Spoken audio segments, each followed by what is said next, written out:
y abusos por inexperiencia de quienes llegaban al poder como producto de la alternancia, introdujeron elementos que adulteraron de manera sustantiva la competencia democrática y que generaron condiciones muy difíciles que hacen entonces necesario revisarse para resolverse.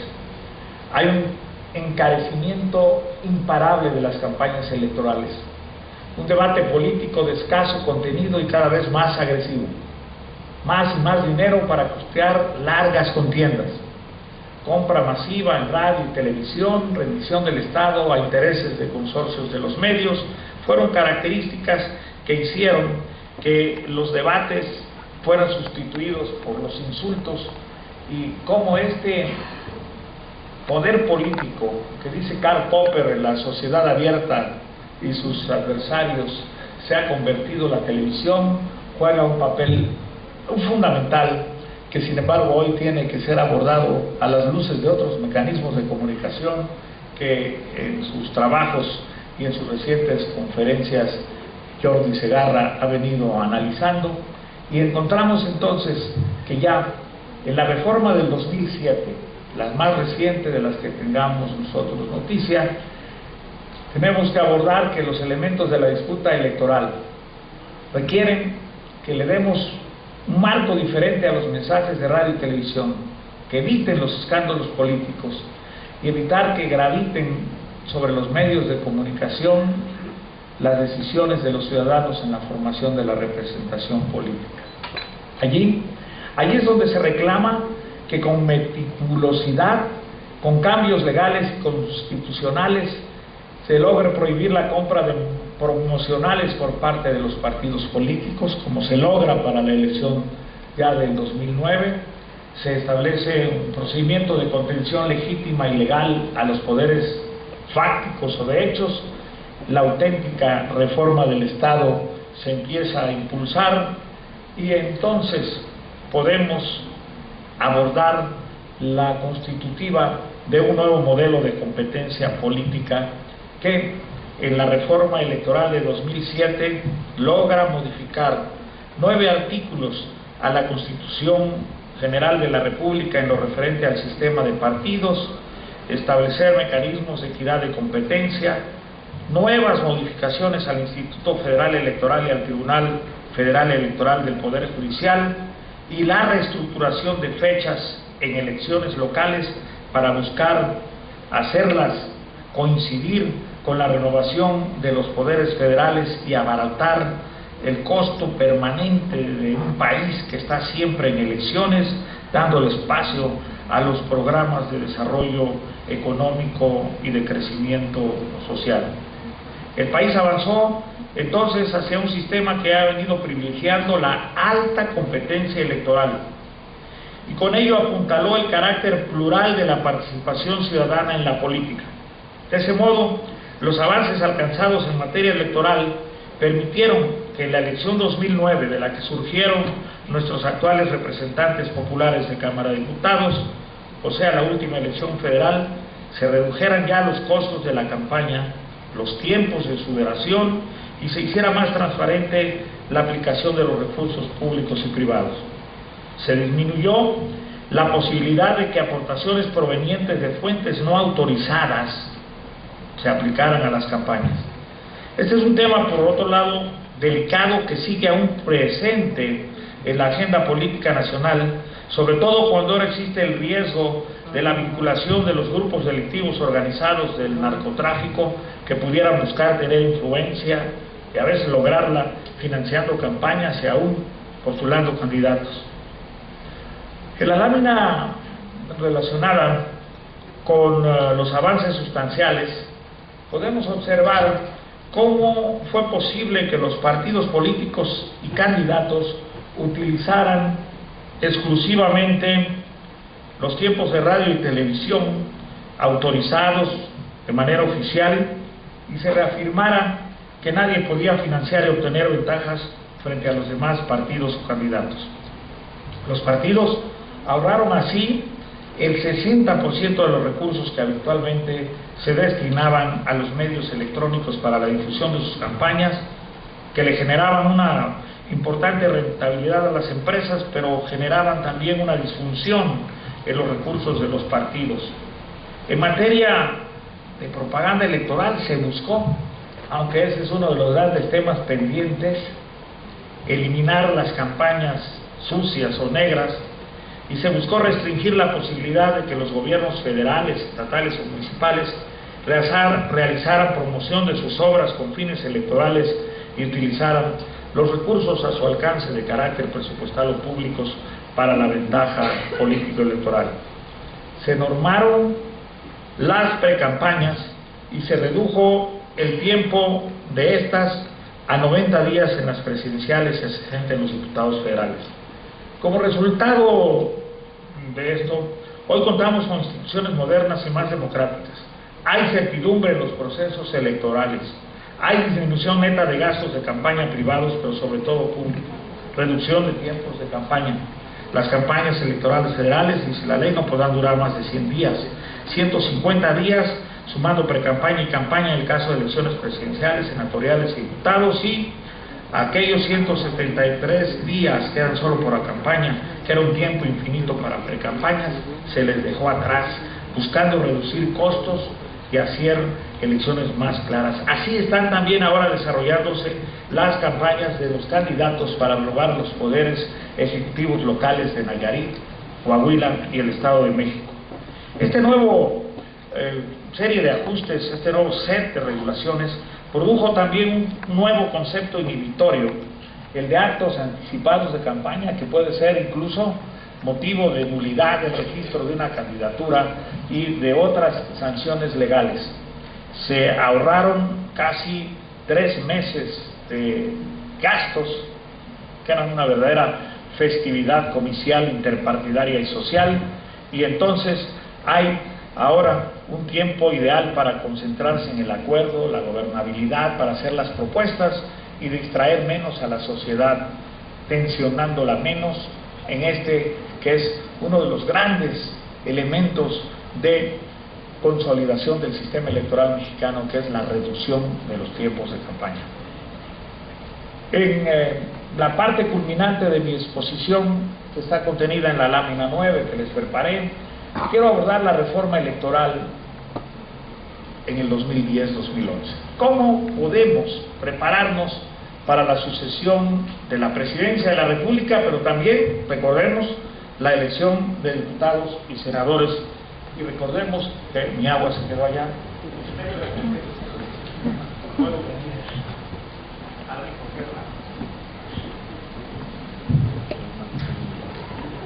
Aquí hay una serie de asuntos que ustedes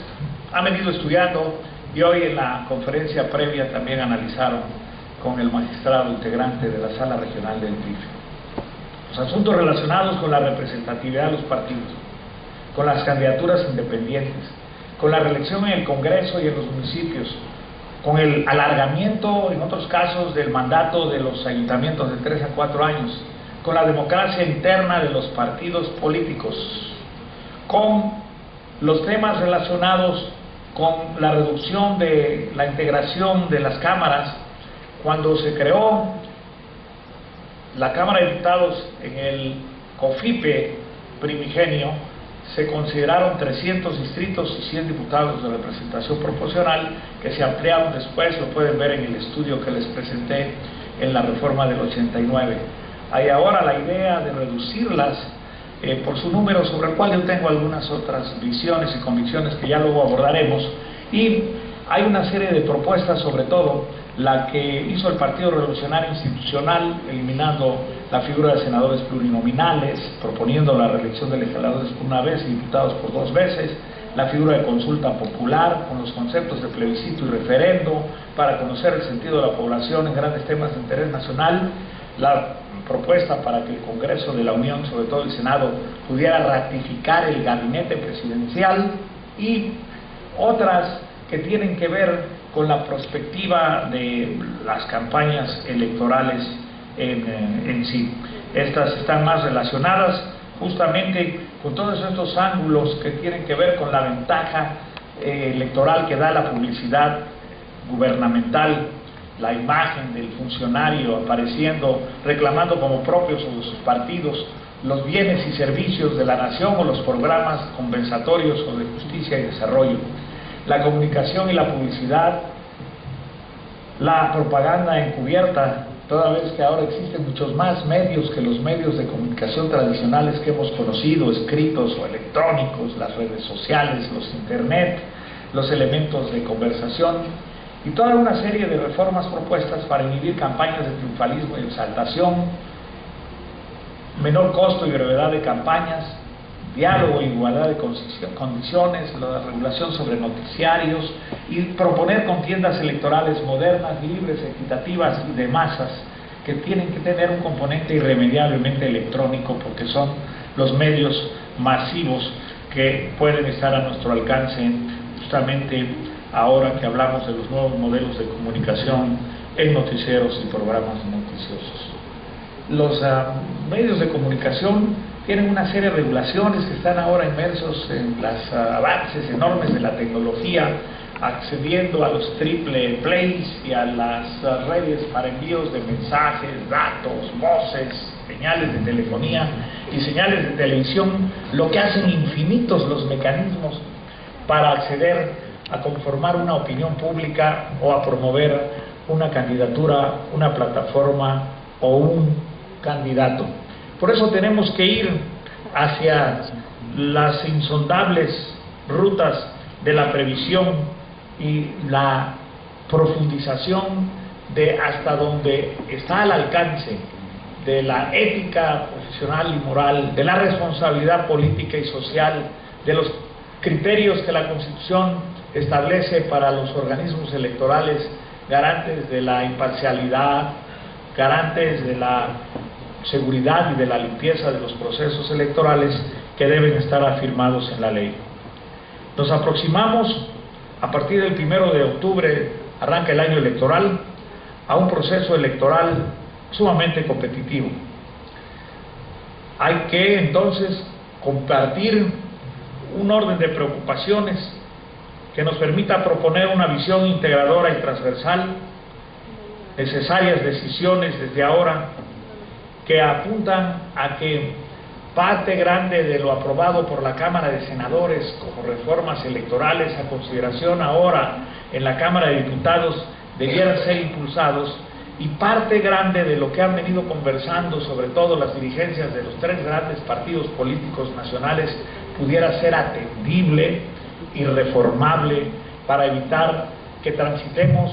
a la elección federal del próximo año con riesgos de enfrentamientos, crispaciones o de aún eventos todavía más delicados. Por eso queremos, como lo digo en la lámina número 15, ir en estas rutas con mucha claridad, porque en el 2012 van a estar a prueba la reforma electoral de 2007-2009 con la que elegimos en el 2009 representantes populares, pero también si se lograran los acuerdos que lleven a las reformas que hemos venido ahora esbozando, leyes que van a regular 37 elecciones como las que ya se realizaron con el modelo de comunicación política. Para el 2012 tenemos la triple exigencia: vamos a elegir los diputados, vamos a elegir senadores, presidentes de la República, 14 legislaturas locales y 5 que les he conversado para aprobar gobiernos, que ya hemos abordado: el del Distrito Federal, el de Chiapas, el gobierno de Guanajuato, el gobierno de Jalisco y el gobierno de Morelos. Necesitamos entonces ir en una cuidadosa reconstrucción de la experiencia de 2006, que produjo elementos muy delicados que tensionaron a la República y tuvieron al país al borde de un grave conflicto. Extraer de allí y de lo que hemos venido avanzando en el 2009 y lo que se ha venido presentando después en elecciones locales, las lecciones adecuadas. Necesitamos revisar los errores que puedan ser atribuibles tanto al Instituto Federal como a los actores políticos, como a los partidos, como a las otras instituciones, y examinar con cuidado la dificultad extrema para el ajuste legal la debilidad reglamentaria en el Instituto Federal Electoral, al que tenemos aún sin integrar por la falta de 3 de sus consejeros, y los problemas que provienen de la insuficiencia de las propias normas que rigen su funcionamiento, justamente ahora, abordadas por nosotros en el modelo de comunicación, en el régimen sancionatorio, en la logística de recuento, en la falta de esto que llamamos la cultura del debate colegiado y la construcción de acuerdos cuando no están contemplados los criterios rigurosos en la ley. Hay ahora criterios y jurisprudencias acumuladas por resoluciones del propio IFE y del Tribunal Federal, y en los estados un bagaje extraordinario también.